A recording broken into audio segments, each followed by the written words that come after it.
Hey guys, this is David. Welcome back. This is Reading Seth. We're going to be doing episode 10 today. For those of you that are familiar, we're reading a lot of blogs from Seth Godin's blog back from the year 2002. This is episode number 10, so we'll be doing October of 2002.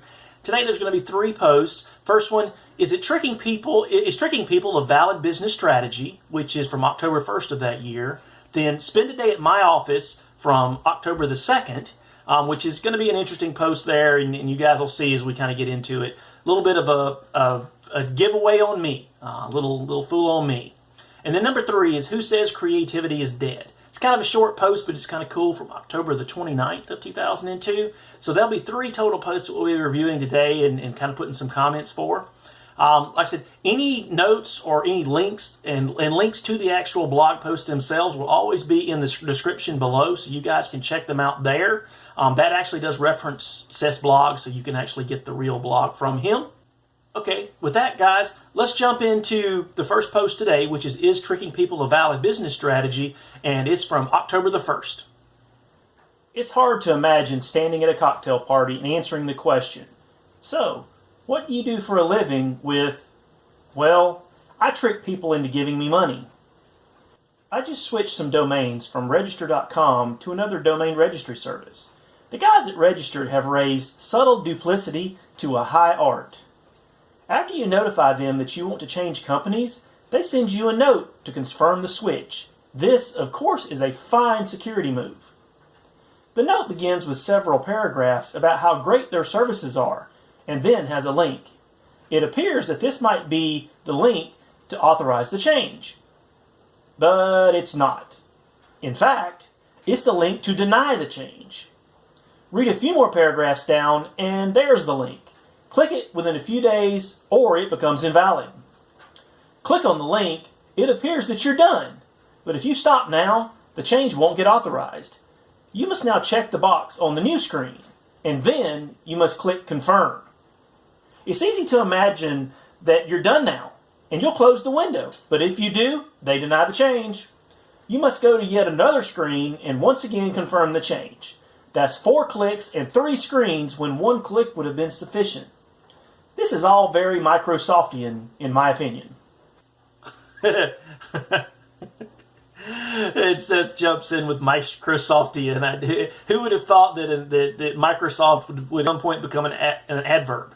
I think that's an adverb for those of you English and grammar majors out there. Please don't attack me too bad. Mine's not that great, but I think he's using them as an adverb and as a describer, and it's not a very positive one.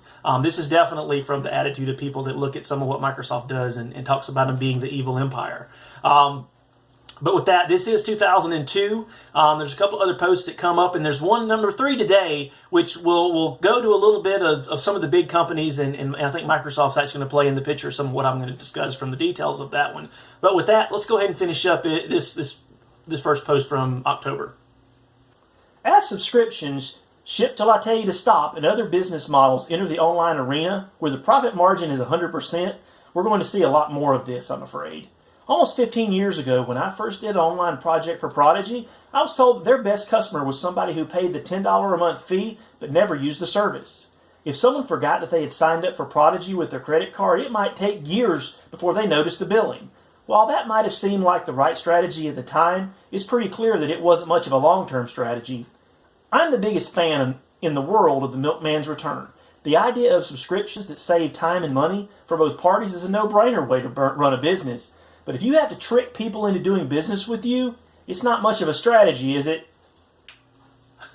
Hey guys, I think we can feel Seth's pain as he's talking about this. We've all been in the situation of trying to get rid of a subscription for some type of business or some company, and a lot of times trying to get these companies out of your lives is just absolutely miserable. A lot of times people talk about it being a cable company or a cell phone business, or just some of the sometimes worst.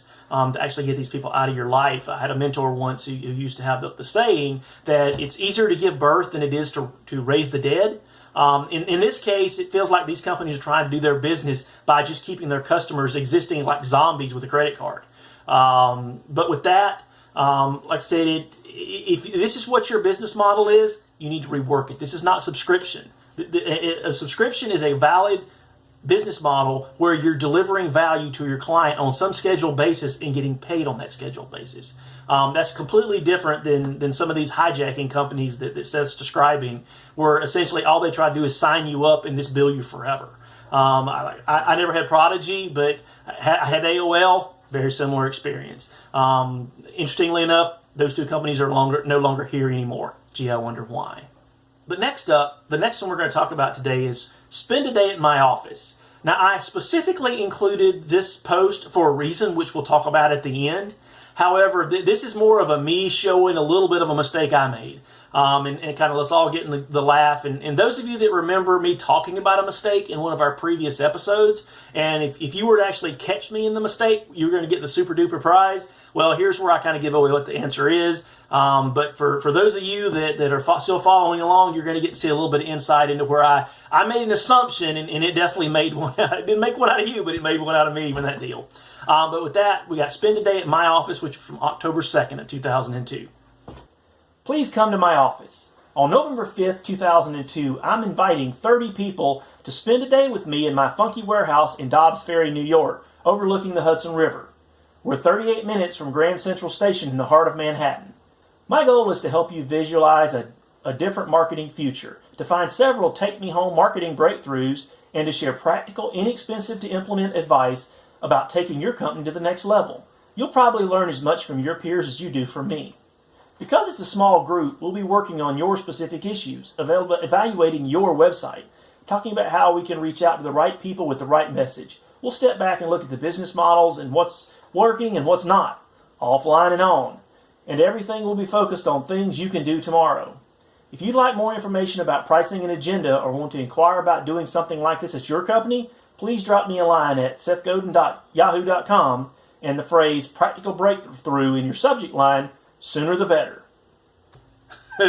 Hey guys, well there you have it. I had assumed right that Seth was actually from California because most of the internet and all the folks that are involved in the internet marketing type thing, a lot of those folks come from California. I made the assumption that Seth was too, and it was kind of a funny thing. I even made it in the post when I talked about him being from California. I recognized the accent. I've heard Seth speak before. I just never heard him talk about where he was from. I just always assumed that he was from California, somewhat of a New York transplant or New Jersey transplant that had moved to California. No, he still lives there, as though it would tell. So for those of you that have been checking out, we'll see who won the super duper prize and caught me in my mistake. But Seth is actually from New York in the New Jersey area. He sounds like it, and he is. That's why he speaks Yiddish pretty well, apparently. For those of you that caught that episode, well, I'll put the link of the episode back in. Me copying Seth trying to speak Yiddish was bad. It was just extremely bad. But with that, we're going to jump over into the third post for October of 2002, and it's spend a day at my office from October the 29th. This is not a long post. However, it does share some insights that I want to jump into at the very end and then as we wrap up this episode. But next up, it's spend a day at my office. A very, very funny full-page ad in today's New York Times sent me to Bagtronics, containing a dead-on parody of an infomercial. The site hawks a business time machine. What's so compelling about what they've done? It's an Ogilvy client, and the real name of the client won't be revealed until Thursday. Instead, it's transformed the stuffy, boring, turn-the-page business ad into an interactive, virus-worthy hoot. Will it sell more high-priced technology? Not sure. What I do know is the attention among this audience is precious, and they've acquired some. Missing, though, is an easy way to invite your friends to the site. Well, thanks, guys. This was actually a very short post. However, it was very important from my perspective to introduce it. When Seth delivered this post and wrote it, every bit of this was going on. We had the benefit of the hindsight. It was actually a little bit of tough research for me to do to actually find out what this was from this whole Bagtronics and video that it did. Any of the videos that I'm talking about here and most of the videos that were actually in this marketing campaign are linked in below. And it's a marketing campaign that came out from IBM. And it was their introduction to when they did things like WebSphere and their virtual computing technologies and their virtual computing capabilities. And it's very cool when you look back at October of 2002 when this was a nouveau thing, right? It was newly coming out from IBM. IBM was trying to jump in and be a big player in this type market, in this industry. They were probably first. And I noted in, I believe, the second post that we had when Seth made the joke about something being very Microsoftian. That I said we'd follow up with a little bit of talk about Microsoft at the end too. I think the two posts uniquely relate from our perspective, looking back at October of 2002, from our view that it is in hindsight now in October of 2018, some 16 years later. If you look back from 16 years and then look forward into what's happening, Microsoft has Azure. And it's a big player. I'm not sure many people are really playing in IBM's market anymore. IBM was really, with this Bagtronics campaign and this marketing campaign that they did, WebSphere, some of their virtual computing products and their services, they were an early player in the virtualized hardware market, which is kind of interesting. Microsoft has always been a software company.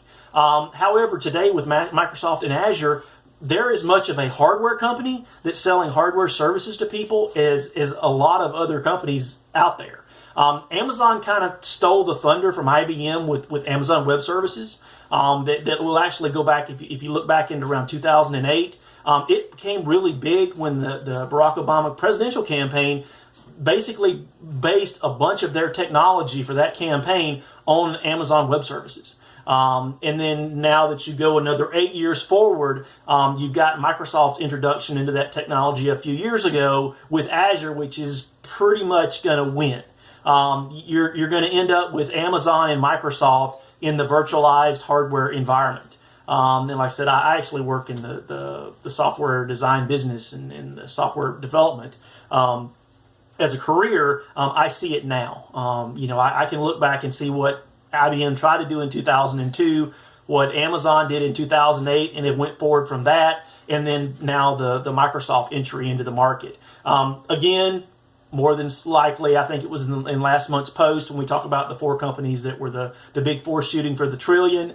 Of the three, Microsoft, Amazon, and to some extent, in a lot of cases, Google. One of those three is going to win, and in Microsoft's case, it's very unique. Bill Gates and Microsoft actually gave away the idea for hardware to some extent to IBM because they wanted to build software. Gates was excited about putting software on computers. He knew that was where that was going to be the key. The computer was just a box, electronic box. It was very nice and very fancy, but without the software to do the work, it was just a box. However, Gates made his bukus of money on the idea that the people who buy the boxes will have to do something with it. And that's where he made his money. He didn't compete on building the boxes. He competed on making them do something and making them function and making them work for the users. Interestingly enough, now that Microsoft and Amazon, or really Google, now that Microsoft and Google have kind of taken over the world as far as how you use the box, both companies are basically leveraging that experience and that position to back into the hardware side and actually having control over and selling the box itself. So from that perspective, it's very interesting when you look at how the bets were made as much as 16 years ago, and to some extent how they've come to fruition now 16 years later. But with that, guys, I appreciate it. Thank you. I appreciate you checking out. This is episode number 10 of Reading Seth. I thank you guys for watching. Again, any of the notes or any of the links are going to be in the description below. Definitely check those out, or you can check out the original blog posts themselves on Seth's blog. But with that, I'll be getting ready to do episode number 11, which will be November of 2002, and you'll get that very shortly. Thanks, guys. This is David, and I'm out.